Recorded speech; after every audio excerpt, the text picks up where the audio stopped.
Blog Talk Radio.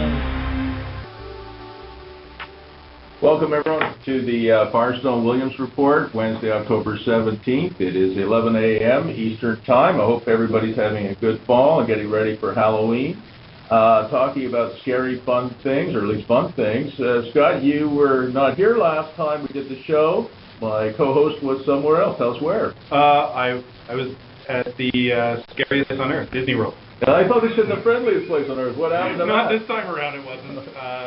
No, it was interesting. Actually, it's kind of a funny story. We're all laughing about it. I was arrested by Disney police, basically taken out of line while entering Magic Kingdom because No way. Yeah, because I was considered a terrorist because I had a small roll of tape in my bag for my daughter's blisters because she's actually allergic to certain kinds of adhesives and things, so we can't use like moleskin and that kind of thing. Okay.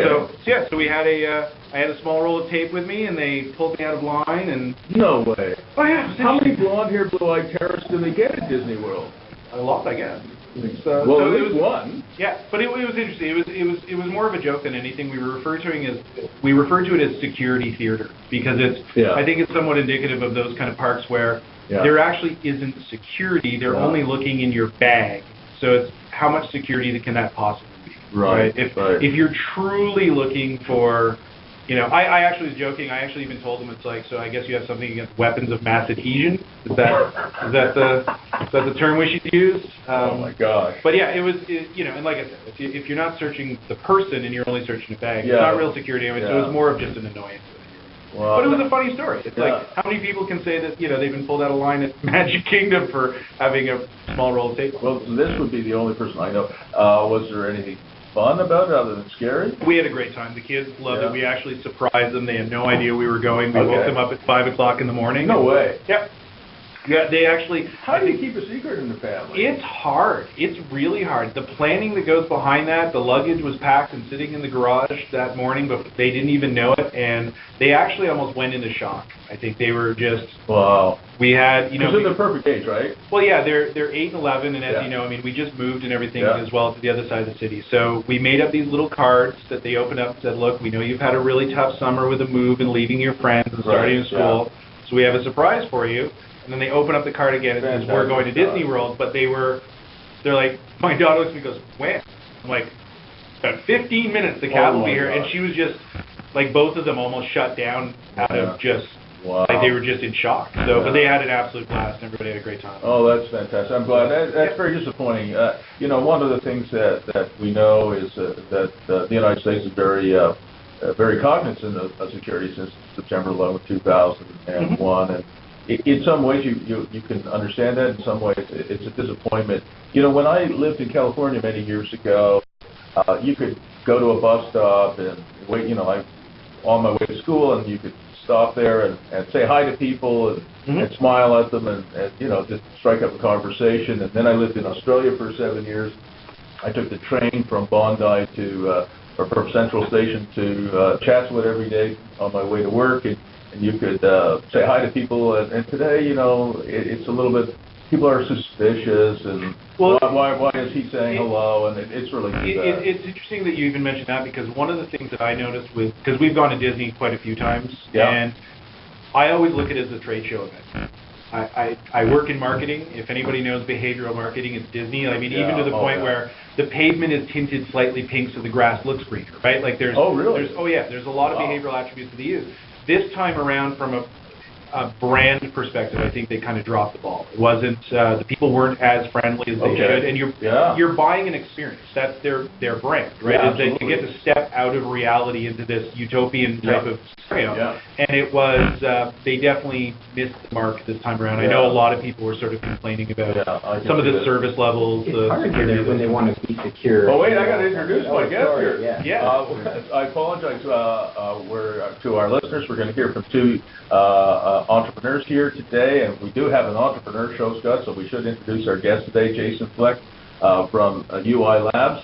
Thank you. Yes. Great to be here. Yeah. I'm so glad you're here. And Andriy Azarov, the founder of CanaFlora. Yeah, thank you for having me here. Good morning. It's great to have you here. And so I guess we'll start with you, Jason. I cut you off. You want to comment on what Scott was going to say? Well, it's hard to have a great experience when you also have to worry about security, right? I think it applies to startups too. You know, when you want to have a great experience or secure, it's tough to have both. But Disneyland has to struggle with it too.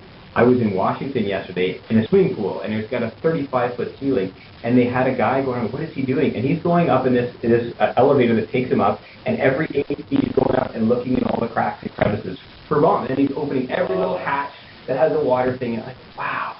But, it's too bad, because I think it does take away from things, but hopefully the pendulum swings back a little bit, because it is theater. A lot of the security is pure theater, right? It's not actually helping. If somebody really wanted to put something in there, they're going to know. And as I said, when you're, in that particular case, if you're searching my bag, okay, but they're not searching anyone's person.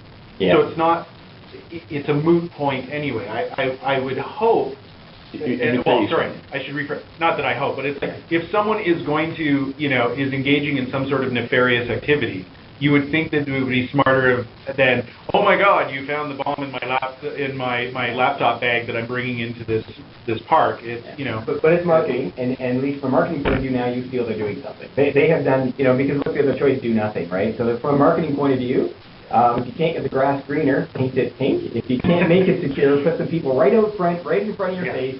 It is theatrics, and we see it at the airport. I mean, again, I flew to Washington. I have my own little sitting area because, to fly to Washington, you get your own area. Really, is that really adding any extra security? But it makes you feel different, and they can ask more questions. Well, Jason, why don't you give us and our listeners an update on where you guys are at and what's new in your world, and then we'll come back to you, Andriy, after that. Sure. Jason Blake and I started Click Software almost 10 years ago, which I think was my third startup, and I've been running that for 10 years and been lots and lots of lessons.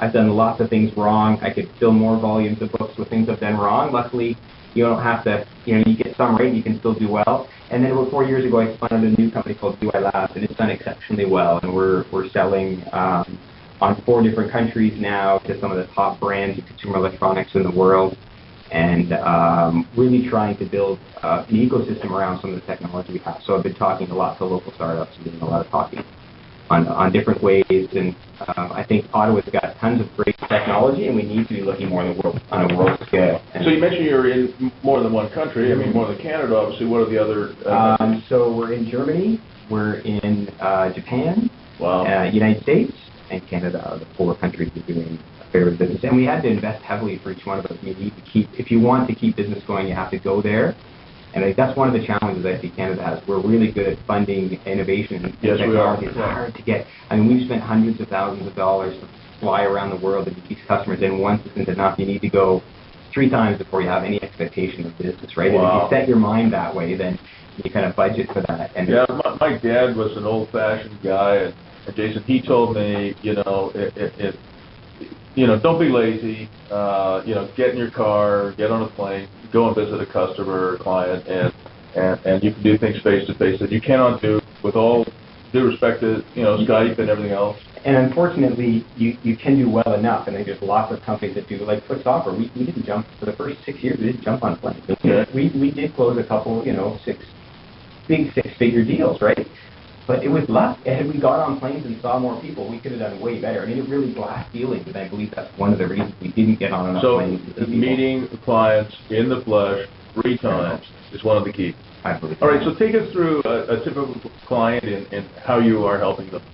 Right. So for YOUi Labs, what we acknowledged when the iPhone came out is that user interface is what matters. I mean, they came out with a great, compelling UI. Everything moved and bounced. It felt right. Right. And what kind of phone have you got there? I have the iPhone 5. Okay. And that's a whole different conversation. They've locked me into their ecosystem, right? Yes, they have. And Google and Microsoft are doing the same thing now. Is they're going to start locking people into their ecosystems. And in a sense, what YOUi Labs is doing is helping other big brand names lock people into the ecosystem too. It's not a word we like to hear, but the opposite of lock is secure. So sure, you're locked in, but you're secure. All the apps have to be. Okay, what's your phone? iPhone 4 so far. My phone, yeah, mine is a 4. Scott? iPhone 4. Yeah, 4S. 4. Okay, you got Siri. You don't have any reason to go to the 5, and if you get the 4S, it's still pretty Well, fast. as I was saying, I don't know if anyone's a Simpsons fan here, but I refer to the iPhone 5 as Malibu Stacy with a new hat. Yeah. All right. Okay, yeah. but we're all iPhone guys here. Yeah, so absolutely. There you go. So, okay, keep going. Yeah. So take us through. Yeah, so, we would help them with this user interface, which helps them differentiate. Because, and Sony, the CEO, is famous for saying this, we acknowledge every TV, every product, every screen is exactly the same as all our competitors. So what do they differentiate on? They have to differentiate on design. Right. He means on how the plastics look, but he also means the user interface. So helping these big brands have that differentiation. Would Sony be a client of yours? It's not something we can talk about publicly. We can talk about myself locally as a. Good, excellent. Well, that only 3,000 people will hear this. That's a small number. But it's all important. It's a secret among 3,300 people that people are listening here. They're movers and shakers. All right, they might be, yeah. Mytel we can talk about as a client for sure. We've done some business with Canon we could talk about, but there's a number of others we can't. And there's actually a really cool product launching, which once we turn the mic off, maybe I can show you guys a little bit. That's no good. Break the story here, Jason. We got to wait. We signed paperwork and we respect it. And it's a big brand, you have to be careful. Oh, my gosh. In some 25 years of business, I've never betrayed a confidence other than once. Something slipped in a conversation. How long do you think it took, Jason, for it to come back to haunt? I could imagine it could go both ways. It could be instant or it could be years later. No, it was 24 hours. Oh. I got the call, maybe it was 32 hours later, but I got the call. Did you say such and such? And somebody went, yes, I did. So I had to own up to it. And that was pre-Twitterverse. Well, it would have been very recent, so it could have been Twitter time. But mistakes can happen, so I understand that. So, Andriy, now tell us about CanaFlora. I was really excited to hear this story.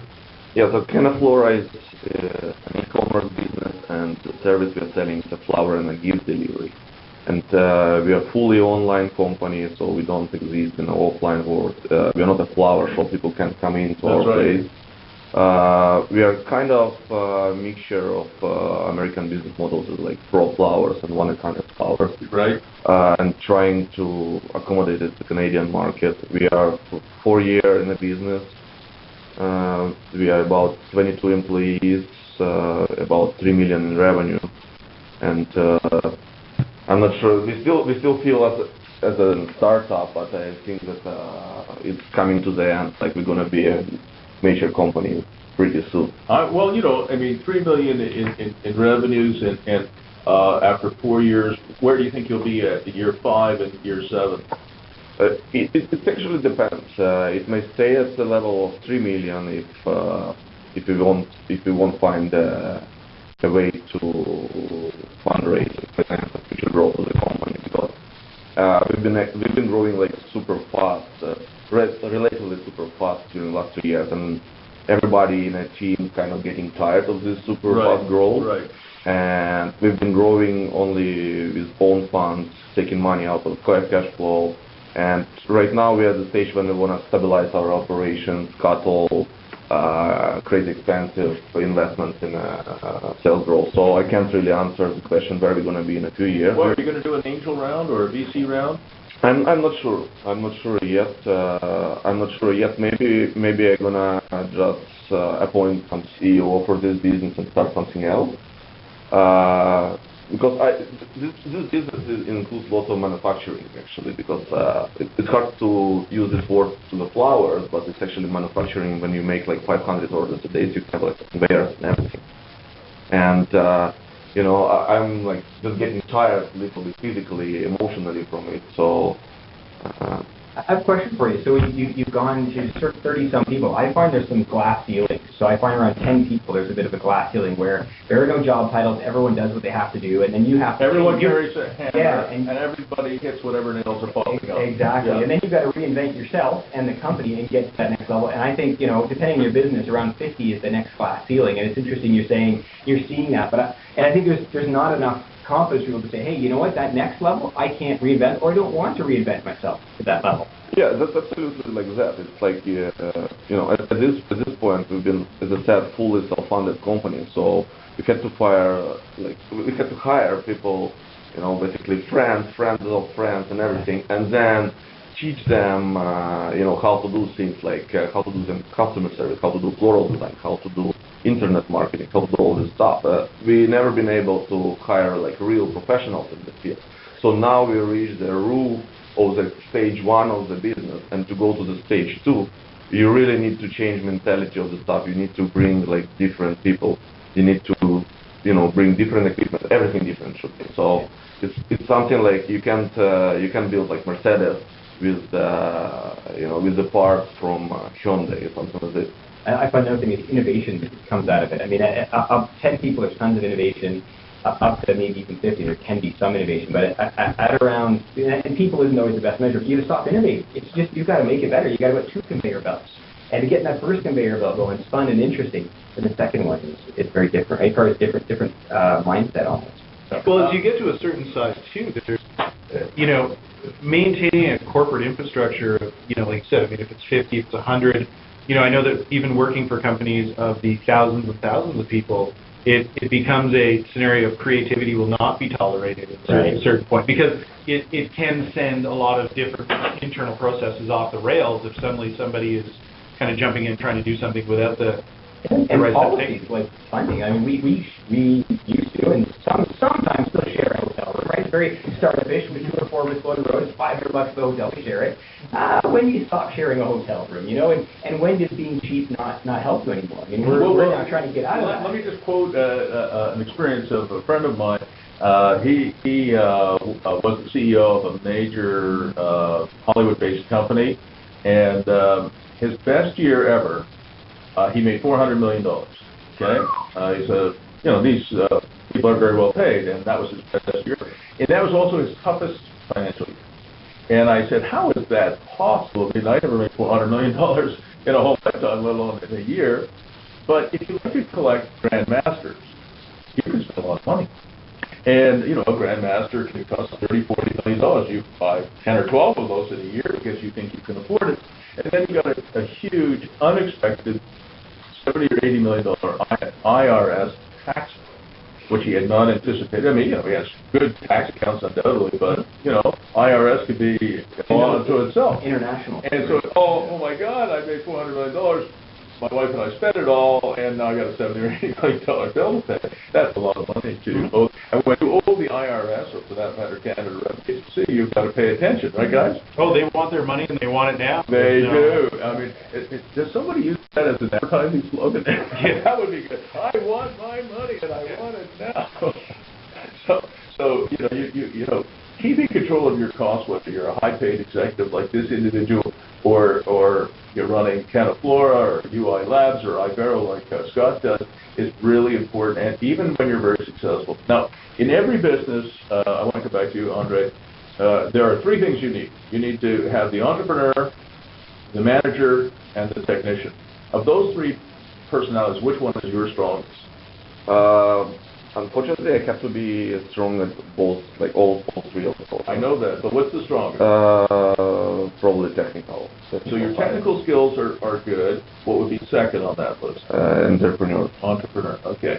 So one of the things that I say lots of the entrepreneurs that I coach and mentor and help through exploring.org and learn by doing is that when you're starting a business, it doesn't matter what kind of a business, you have to be all 3. Because I'll see lots of entrepreneurs who say, look, I have the technical skills and I actually can manage, but I don't really want to sell. I want somebody else to sell.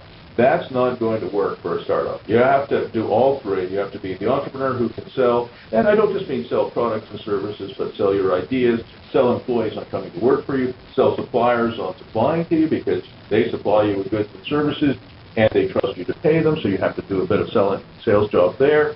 So you have to be able to sell, you have to be able to manage the workflow, and you have to actually be able to do the technical work and produce, right?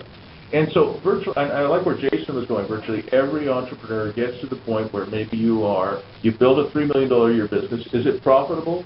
It's break even, basically, because there's no point for me to be profitable just, because IRS or CRA will come, right? Basically, no point. As far as we make profit, we reinvest it to acquire more customers. Right. Or you take it out or whatever. But you build a $3 million a year business. There are lots of companies out there that get to $3 million a year, and then the entrepreneur, like Jason was saying, gets bored or she gets bored, they want to do new things. That's very much the entrepreneur. The entrepreneur then finds himself or herself, saying, I want to do a new thing. But building a $3 million a year business is an achievement, right? So I think when you get to the point where you want to step back, where you want to stop being the entrepreneur, stop being the leader, put somebody else in place, that's the time to sell it. Yeah, or switch to the next level, right? So. Or forget about that and go back in and revisit it, right? So I think that's something that you're going to really have to think through. And do you have a mentor? Yes, I do work with Ian Graham from Code Factory. He was initially my mentor, assigned to me with CYBF. Yeah. And now we're more like a friend, and we're mentoring each other, not being like, so we're more like a friend right now, mentoring each other, helping with the stuff. Okay. So I think it's really important. I mean, all of us in this room have probably had the experience where, if you've ever had an argument with your husband or your wife or your girlfriend or your boyfriend, and you've said, gee, next time that I have that argument, I've got a zinger of a line that I want to say, right? I'm really mad at my wife, my girlfriend, I'm going to use that zinger. And then you have that argument, and then you use the zinger, and it falls out. As soon as it gets out of your mouth, I should never have said that. So one of the things that I tell entrepreneurs is, rather than take an abrupt step, I'm going to sell CanaFlora, or I'm going to get a general manager to step back, because that just has disaster written all over it, you may want to sort of talk that out with your mentor, with Ian, at the Code Factory, and really make a strategic choice, because for businesses today that are doing $3 million a year in sales, there is money available if there's growth, right? If you could take it from a $3 million a year business to a $30 million a year business, there is money out there that will help you do that. Today, I say to VCs and angels out there, don't invest in companies that have zero revenues. Invest in companies that have a few million in revenues, and get them from 3 million to 30, and get them from 30 to 50, and so on and so forth. And that would probably make more sense as a strategy, I'm guessing. Yeah, for our business, revenue actually is not a problem. Like this business could be easily increased to 30 million, like in 1 year. It's just question how much money you're spending to acquire new customers and advertising. That's very simple. It just would you be able to handle, and would your bank balance would be able to handle it? Because in our business, in e-commerce space, acquiring of customers right now is like crazy expensive, and none of the business I know making money when customers are buying just once from us. So it takes like a few years to turn customers from being just customers to be profitable customers for you. So revenue is not a problem in our business. Business is but you just brought up another a good point, and I'm going to turn to you, Scott, to answer that. I say again to the startups that I mentor and that I have some influence over, that if you cannot acquire customers and clients in a cost-effective manner, your business is dead anyway. Mm-hmm. How would you answer that? Sorry, what's the question? He's in a box. Yeah. CanaFlora has got to $3 million.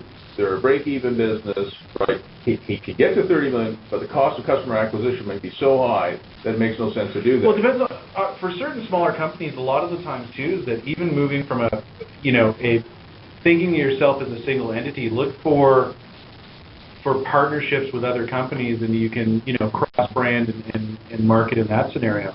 I know for a lot of our clients, it's most of the time we spend very, very little on marketing as such. I'm not a really huge fan of, taking out these massive $20,000 print ads and things, because a lot of the times, as much as, yes, you can actually measure the success or failure rates of print advertising and the like, I think there's a lot more avenues that you can utilize like I said, from a partnership perspective that reduces your expenditure down to almost nothing. One of the things that's really tough as well, that even as Canadians we're living with right now, is that the new anti-spamming bill that Canada passed in 2011 is, in a way, almost devastating to a lot of marketing firms, and just from a marketing perspective in general, because it's now that they're actually starting to enforce it. There's the fines are absolutely ridiculous for a lot of companies now that are seeing this kind of scenario.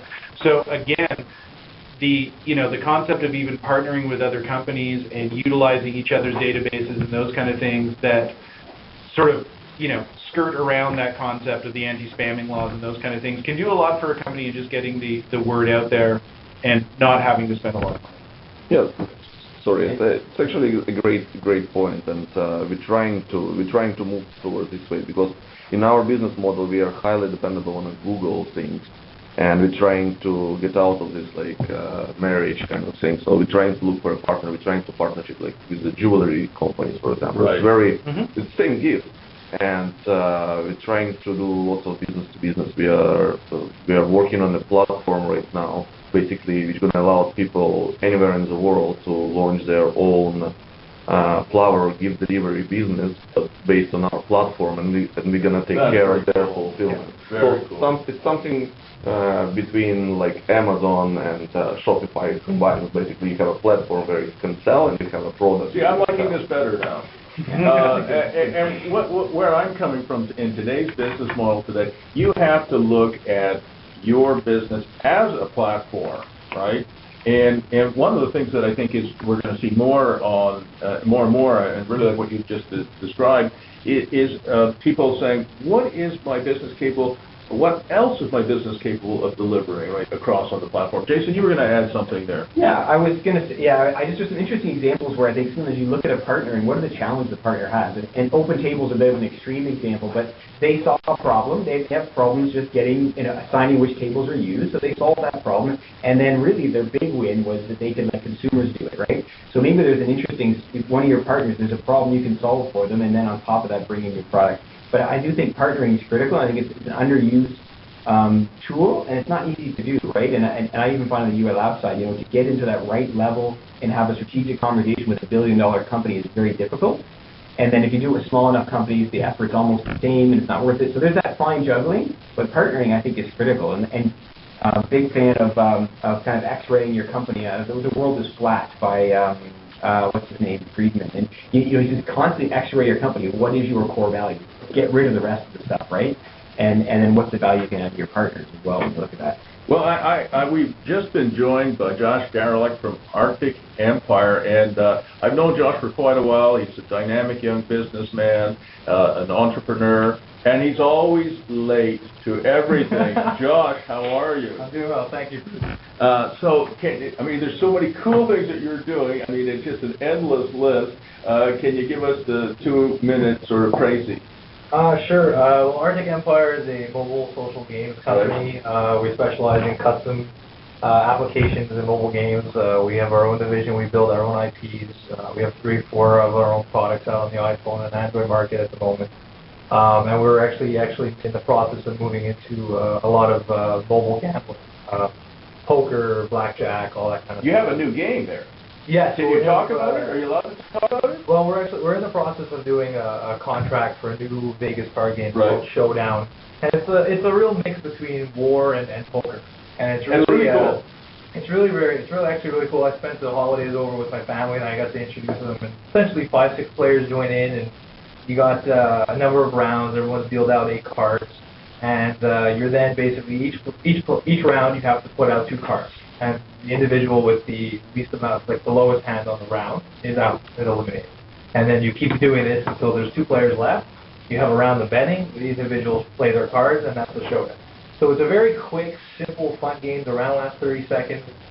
Move over to Texas Hold'em, right? Yeah, move over to Texas Hold'em. A lot of really cool interest. I played it over the holidays with my family and friends, and they're just like, this is super easy. My 9-year-old nephew started to kick my butt. So.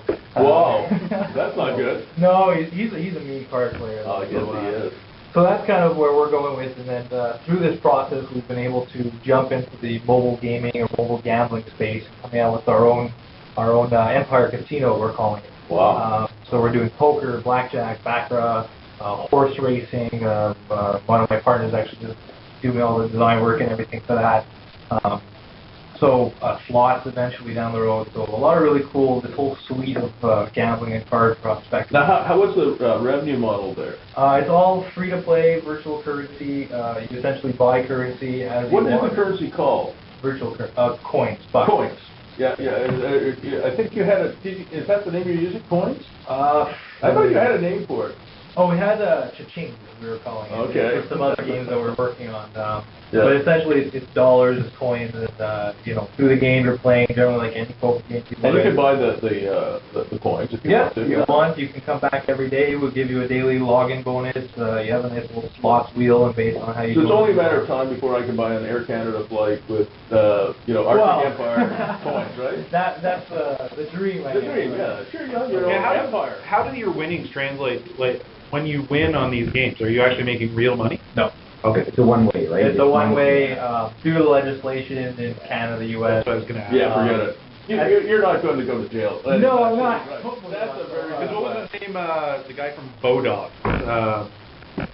What's his? I don't know. There's a guy in New Zealand who's running away from, I think, Germany, right? And he's actually called Mr.com, right? Oh, Kim.com. Yeah, Kim.com. Mega Upload. Yeah. And he's running away. So, no, Josh is not going to run away. But these virtual currencies have real potential. I mean, if you've ever read Neil Stephenson's Cryptonomicon, it's all, the whole story, it's a story, it's a great novel, it's a rip-roaring novel, it's one of my favorite recent books. And it's a two-track story. It talks about cryptology during the Second World War, and it talks about cryptology, I guess, basically in the 1990s when he wrote the book. And it's all about virtual currency, obviously, in the 1990s. And one of these virtual currencies, we don't know which one, maybe yours, Josh, will really take off. Well, it's an interesting concept, because virtual currency 5 years ago was virtual currency. Yeah. You know, I've been in the mobile space now for a number of years, and my first games were all 99-cent download, $1.99 download, and it's like, what's this whole? You're buying goods, and you're essentially building a game to play for free, and users can play this game for free as long as they want. Where it becomes interesting is the process of time management. That's where, if you want to get ahead in the game, or you want to get ahead in, I guess, in life, right, you would have to buy or pay for this. Doesn't Farm Bill require you to buy stuff so your farm can look nicer than your girlfriend's farm? Well, you can play Farmville essentially for as long as you possibly could, but it's at some point you're going to hit a point where you lose energy, and if you want to continue playing, you have to acquire energy somehow, whether it's inviting friends to play, gifting your friends a cow, whatnot, or you just go ahead and you just buy energy. Hey, listen, I'd rather play with Barbie dolls. I'm lost. I don't play any games at all. I do have a game. Hey, Damien Bell in Quantum Entity thinks of games as big time suckers, but millions and millions of people play these games. They love the games. They build these cute little farms, and my daughters used to play with those creatures that you could make them do all kinds of things. Pokemon? No, that was way after Pokemon. But anyway, it'll come to me in a minute. But gaming people, you're in the gaming space, Josh. It doesn't appeal to Scott, it doesn't appeal to me, but I get it. It appeals to millions. Well, we do have something we're coming out with, which I think can appeal to almost everyone. Okay. And it's essentially, it plays on the nature of everyone's competitive. Human nature is competitive. And you're out with your buddies and you're talking. You're not competitive. I've never noticed that about you. Never. Okay, I have. So you're sitting at the bar, you're talking with your friends, all that kind of stuff, and that process of, you tell a story and say, oh, I bet you, right? But you never actually do anything with that bet. Right. So we actually... this is cool. I think you told me about this. I did tell you about this. Oh, this is awesome. And this is something I'm actually going to be... I just applied to TechLinks to show it off. Oh, you're going to come to TechLinks. Okay, hang on. I got to tell everybody about Are you coming to TechLinks with CanaFlora? I'm not sure what... You are now. Okay. Jason, are you coming? If I'm in town, I'll be here, yes. I don't know. That's a terrible What's the date? November 15th. November 15th. I'm like 3 out of the next 5 weeks I'm in Egypt. That's the problem. Well, I understand. I mean, it's business first. But anyway, here, to all our listeners out there, Explorum.org does 3 main events a year. We do the Bootstrap Awards in February. We do Artifacts for Entrepreneurs, in June. And we do TechLinks in November. So November 15th this year, so next month, just under a month from now, 3.5 weeks from now, TechLinks is happening at the Ottawa Convention Center. If you're interested in startups and large and small companies will be there, and it's a little bit of a different pitch event. So it's not CanaFlora or YOUi Labs or Arctic Empire pitching to VCs and angels. That we're not doing. Well, this is a concept we kind of borrowed from Waterloo, the accelerator down there. We've tailored it a little bit differently. So what happens is we'll have 24 companies in there doing 30-second pitches. And then we have all the guests and attendees, judges, special VIP guests, who go, and as soon as you come into the room, you have a certain number of poker chips. And you go and maybe we'll have Arctic Empire virtual currency then. But no, you get some poker chips and you go around and you hear from CanaFlora, you hear from YOUi Labs, you hear from Arctic Empire, or you're just there to look at what the other guys are doing. And then you get to vote with poker chips, right? So who are the top 5? And then the top 5 will do a pitch event towards the end of the day, and I think the winner gets $3,000, and then second place is $1,500, and I think it's another. So it's $500. So there's a little bit of cash. There's a lot of fun, but the idea is to find cross-marketing channels. So if you guys are doing something, go, oh wow, I could really use YOUi Labs to fix this problem, right? I need your platform working for me, and if I need CanaFlora, I want to integrate CanaFlora into something that I'm doing. I'm selling like Major Craig's chutney, and I want to sell flowers with that, right? Like Major Craig's chutney is one of our guys. So it's tech links. It's on the exploring.org website. I'll spell that for you: explorIDM.org/techlinks, TECKLINKS, and you can see what's up. You can come there. Even if you just want to show up to the Ottawa Convention Center, that's the one downtown, not near the airport, and you can vote on which startup you like. We'll also have some large companies there. Microsoft will be there, and a bunch of other large companies will be there. Because what we want to do is we want to make sure our small and medium-sized enterprises in Ottawa get a chance to get exposure to some of the larger companies that are here, and vice versa. Do you kind of see that? It's definitely a different pitch event. I'm glad that you're coming. So, following up on what I was talking about, what we're actually be pitching at the event, it's a new type of, I guess you'd say it's a betting, peer-to-peer betting. We're calling it Bet to Win. I think this is brand new. I haven't seen this It's before. not really. Although England does a little bit. There's more into there's a couple of companies that are starting to pop up on the radar. Scott, you're like this. So essentially, you're sitting at a bar, you're talking with your friends, you're out with your buddies, or whatever it has been, or sports, or something like that, and it says, I bet you, that bet you catchphrase everyone talks about. So we built an application called Bet to Win. Essentially, you sign in through Facebook, and you can bet your friends on anything you want. You can I can tell you that when I was in Hong Kong, I spent a year there, people would bet on anything. You're in an elevator, you see 2 cockroaches crossing in front of you, and say, which one's going to get to the other end first? Right? We'll bet on that. So we can bet. You can bet on everyone. It's called Bet to Win. You essentially sign through Facebook, as I said. You bet your friends on anything you want.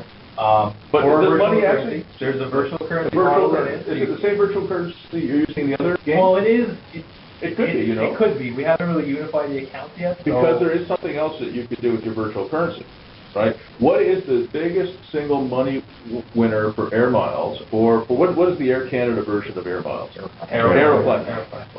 Why do you think companies are so interested in buying, the actual division that sells Air Miles or Aeroplan miles?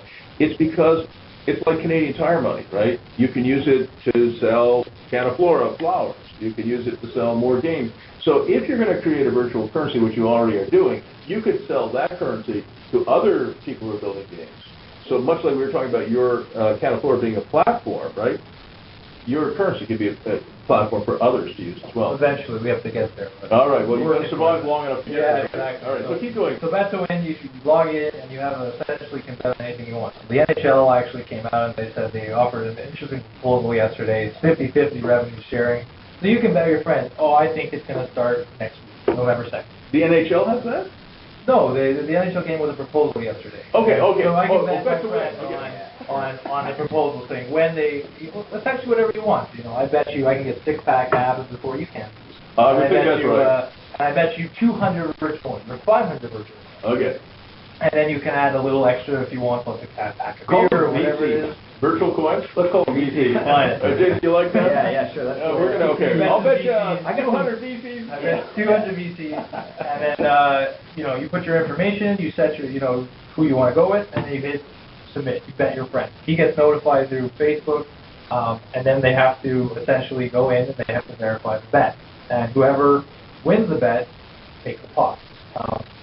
Arctic Empire is holding in escrow. The money actually goes in escrow in our system, and we take a 10% cut off of the top of the bet, and essentially the money transfers over to the individual account. But what's really cool about this is it's completely social. You can smack talk with your friends. You can argue. You post it to Facebook, and you get your community involved in the event that you guys are doing. And then you guys resolve it. It's up to you guys. If for some reason there's a conflict of some sort, the bet's nullified and the cash goes back into your account. Does it have a double down feature? Because I have a very public bet going on with a friend. There's about 6 of us. So we're simulating. There's 6 guys in the CC list, and every year we check in. And his bet was Twitter is going to be dead in a year. This is 4 years. 3 or 4 years ago, right? When it was, and I said no. I said Twitter's push, Google's pull. It's that big a deal. I'll bet you, and it's been $20, and every year I've done a double down on it, and there is something called Scott, you're in trouble. So there is something called duplicate bet. That's something that is built into the system.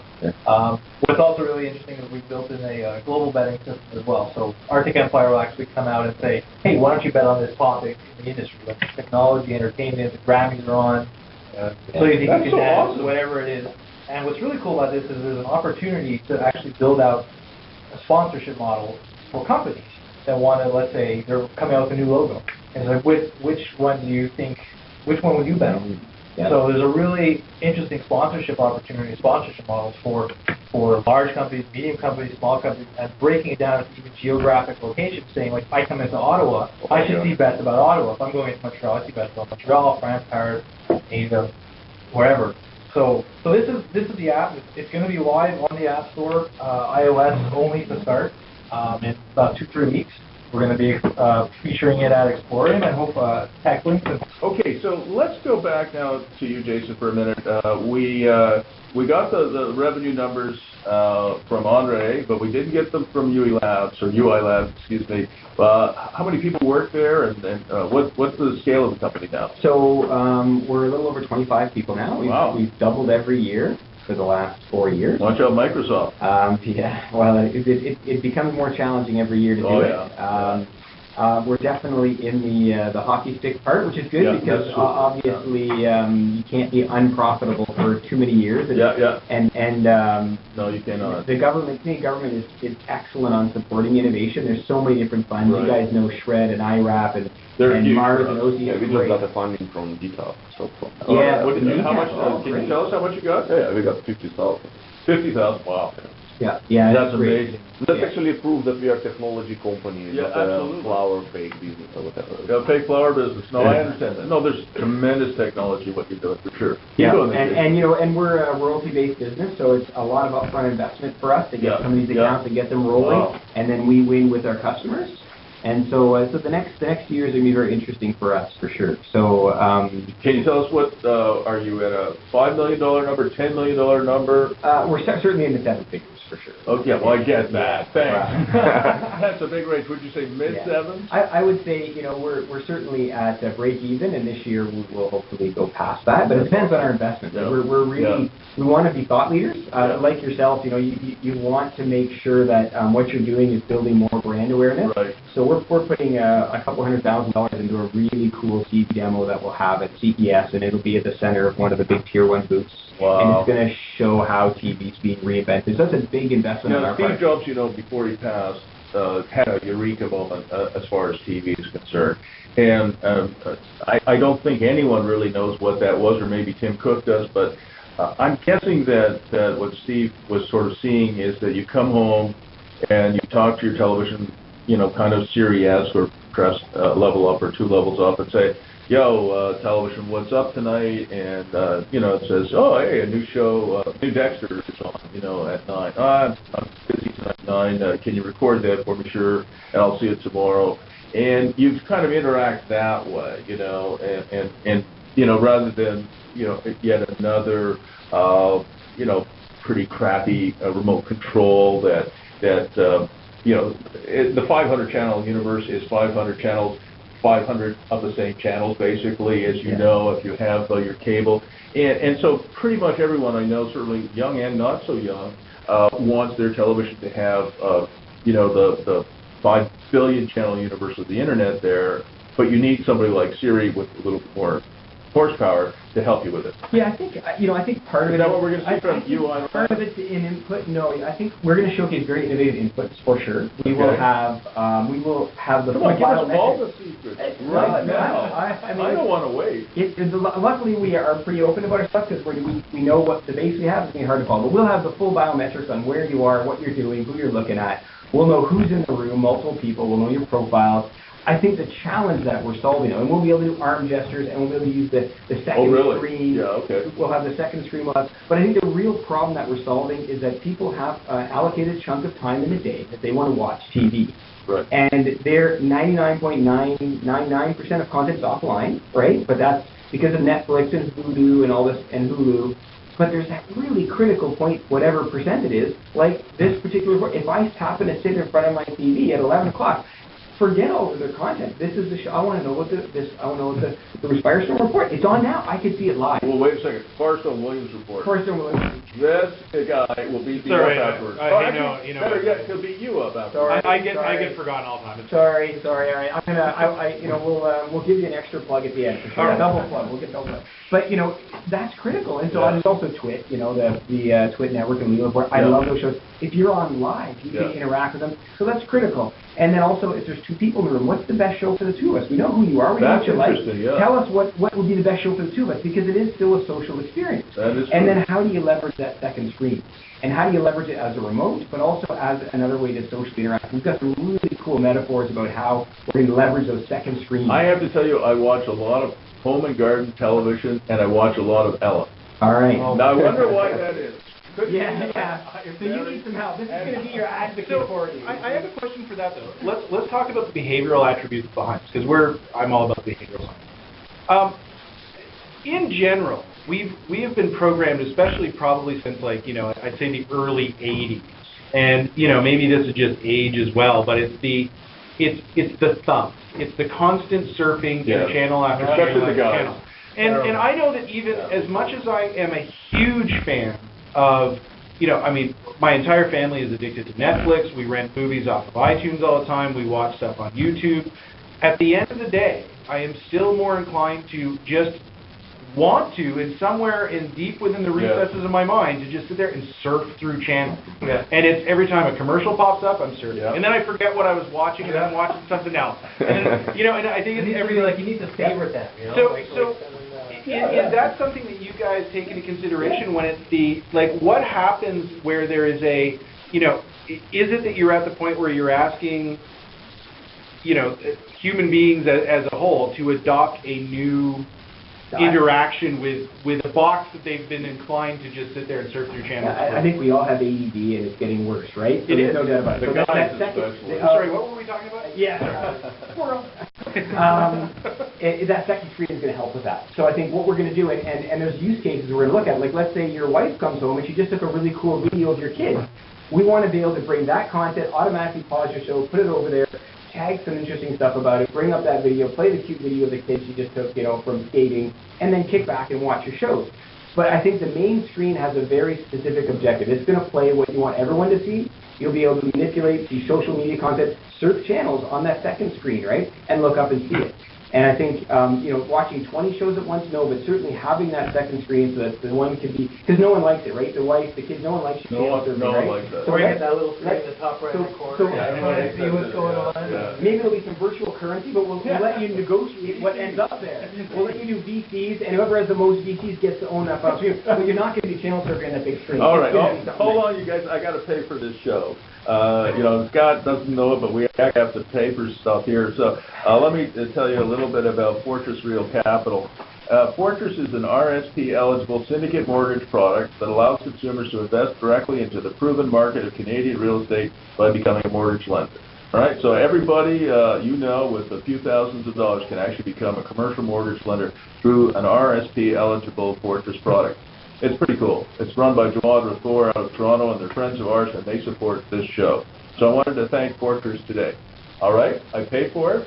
Now let's keep going. Yeah. Thank you, Fortress. Thank you, Fortress. Everybody tweet Fortress. What's their hashtag? They need a hashtag. I just think it's. Listen, I'll tell you what. I'll tweet it out. And we're now paying them in VCs, right? No, they're paying us in VCs. No, they've helped a great deal, and I'm very appreciative of that. And that was my ad for them, my sponsorship for them. Okay, so let's come back to Andriy again, and let's say to you, if there's an entrepreneur, a young entrepreneur who wants to start a company today, you've grown from 0 to 3 million, you're self-capitalized, what's the biggest mistake that you made, and what's the biggest thing that you did right? What are the two lessons that you've learned, good and bad? Oh wow, that's complicated. So probably one of the biggest mistakes I can say is that I started too late. I started when I was 24, I think. Oh, way too late. My God. Oh, my God. Should have been there at 14. Yeah, no. You didn't own your first corporation by the time you were 4? What? No, the thing is that I was playing. Okay, please. I was playing because I just recently got a daughter. She just turned 1 year. Oh, congratulations. What's her name? Her name is Sophia. Sophia, beautiful name. And the thing is, as soon as the daughter showed up, I stopped working, basically, I can't work anymore, 14 hours a day. I have, to switch to 6 hours a day, 5 hours a day. And, it changed my lifestyle a lot. And then I still have so many things I didn't finish yet, and I don't have time for them yet. So that's why I'm, saying I would be much better if I would start early.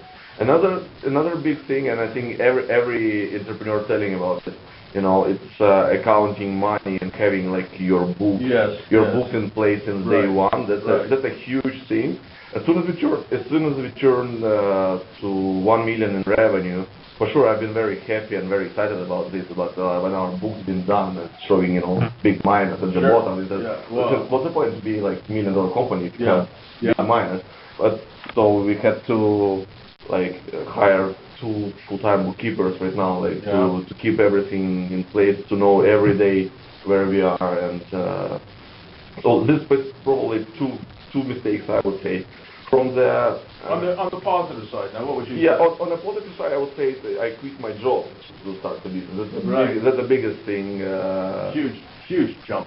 No, exactly. And coming back when I started the business, I had to deliver pizza for the first year to cover my home expenses, etc. But another big thing I would say is just learning. For me, especially for my business, I learned a little bit of development of PHP and MySQL. So at the time when I've been building this business, I had an opportunity to talk with technical people on the same wave kind of thing. So they understood me, I understood them. You have to know that. Exactly, and it saved me tons and tons of money, and it gave me, That's a great tip. Huge push. So tell everybody what is the website? Website. CanaFlora. Yeah. So actually, we operate about 150 different websites right now, and the CanaFlora is our Canadian national kind of brand name. So tell us, give us the website. So CanaFlora.ca. Spell it for everybody. CANA F as in Frank LORA.ca. And what about the other 149? No, I'll stop. All right. And Teresa has just tweeted me, Teresa Schultes from exploring.org, that it's at Jawad_Rathor. So if you're interested in Fortress Real Capital and how to get involved, it's at Jawad, JAWAD_Rathor, RATHORE. So how many people are working at Arctic Empire, and what's the revenue number there? We're 8 people right now. We've been family and friends funded for a while. We're in the 6-figure range as far as revenue. Yeah. This coming year, which is extremely positive for us. We've been around for a couple of years. Jason said it. It's a hockey stick world, and it really is. Well, for us, especially us, it's all been hit-driven entertainment, right? I can push out a product like Bet to Win, and next thing I know, I'm making $50K a day, and I'm sitting pretty, or I got to keep building more applications. I'm betting on Bet to Win. I mean it. I really so like that. I think it falls right into the genre, the whole draw something, the song pop genre, and the asynchronous game, peer-to-peer play. It's really, really nice. Well, next year, as you know, we're doing a new event for charity called Skip Aid. Yeah. And Skip Aid, what that is you're all going to get invites, by the way. You're all coming, Scott. And what we're going to do is, I think we're going to probably hold it August 24th next year, probably at Mooney's Bay, and it's to support Make-A-Wish Foundation, to support Christie Lake Kids, which is a great charity for kids in distress, and the Ottawa Food Bank, and also Learn by Doing, which is a school that I'm starting. And the idea is that you'll come to Mooney's Bay. Executives like you will have to pay $350 to skip a stone. Everybody can skip a stone. You get 3 skips. But here's the cool thing: we pair you with one of the kids. So you'll have a Make-A-Wish kid, or you'll have a kid from Christie Lake Camper Kids, or you'll have a kid from the Ottawa Food Bank family. And so Jason here skips it 12 times, and Andriy, you skip it 14. Josh, you look pretty good. You probably could do 18. It's got another 16. But your kid only does 3 or 4, right? It's the team. So you have to coach the team. And it's a great opportunity for these kids. Many of them don't have the opportunities perhaps we had as kids to meet you and you to meet them and to learn more about them and their background. Some of the kids are in great distress. And the other neat thing is you can bring your own kid. So you have a kid, they're a little young yet still to skip stones, but you can borrow a nephew or niece. Your kids are perfect, because what we do is we average the score of the team, all right? And the neat thing is not only do you guys have to pay to come, you're going to be given a donation or donor form, and you get your friends to back you. So if you skip it 18 times and somebody says, I'll give you 10 cents to skip, that's $1.80 they owe. They say $10 to skip, it's $18. So you use bet to win, it would be Yeah, and that's what I was thinking. that we'll bring bet to win, and Josh and Andriy can say, I bet you I can skip it more than you, and you'll find out right then and there, and you get some PT. So that's an event I wanted to tell everybody about, and it definitely will spam you on that. And I heard the record's 55 skips, so 55. I'd love to see that YouTube video. So I can, No, we have a business model for it. We do. Do you know where the original idea came from? How much time do we have left? Not very much. I don't want to spend all the time because I really want to hear about all these wonderful things people are doing. But we borrowed it from San Francisco in the year 2007. Okay, I see where it's all right. So, Scott, you've got to ask me where it comes from. Yeah. Where does it come from, Bruce? I'm so glad you asked me that. When I was writing book 2 of Quantum Entity Trilogy, which is Quantum Entity American Spring, young Naya was a character you'll meet in book 2, gets into trouble, and she has to do some community service. So I came up with this idea of doing Skip 8. And I was away in Crete during the month of August writing and finishing book 2. It's just a draft, but I like it. And I came back. Yeah, it's huge. Yeah, thanks. And I came back, and I talked to my friend and said, how many seconds? 90? 19. Okay. 19 or 90? 90. Yeah, I hope 90. 90. So we got to keep it on here. So I talked to my friends at the food bank and at Christie Lake Kids and Make-A-Wish, and they liked it so much, I said, okay, we'll borrow the idea from Naya, San Francisco 2070, and do it next year. So that's what we're doing. All right, so I wanted to ask you two guys very quickly, because we're in our last minute. Jason, first to you, what are the 2 lessons, worst thing that you did, best thing you did, and then Josh? Most important thing I did was hiring the right people and knowing my strengths and weaknesses and hiring people that augment them. I'm an opportunities people, and I need detail people. Biggest mistake, probably hiring some of the wrong people early on. I guess it's a double. So yeah, we all have. Yeah. So it's about the people, right? And it's really about the people. Yeah. Assets don't produce income. IP doesn't produce income. People do. Yeah. Josh. I think the biggest mistake on our end is underestimating how long certain things are going to take, especially in the application and game space. The polish stage can sometimes be just as long as the whole development process. So that's probably I would say, one of the larger mistakes. And I would probably have to say is hiring good people. Some of the people that we've hired are still with us from day one, Wow. So they briefed in the company, and I think we got 10 seconds, so that's about, I'm going to have to say. Well, I want to thank Scott, especially for being my co-host again on the Firestone Williams Report. Welcome back from California, or was it Florida? Florida. Thank you very much, everybody. Jason, Andriy, Josh, Thanks for having me. Scott, it was great to have you guys here. Blog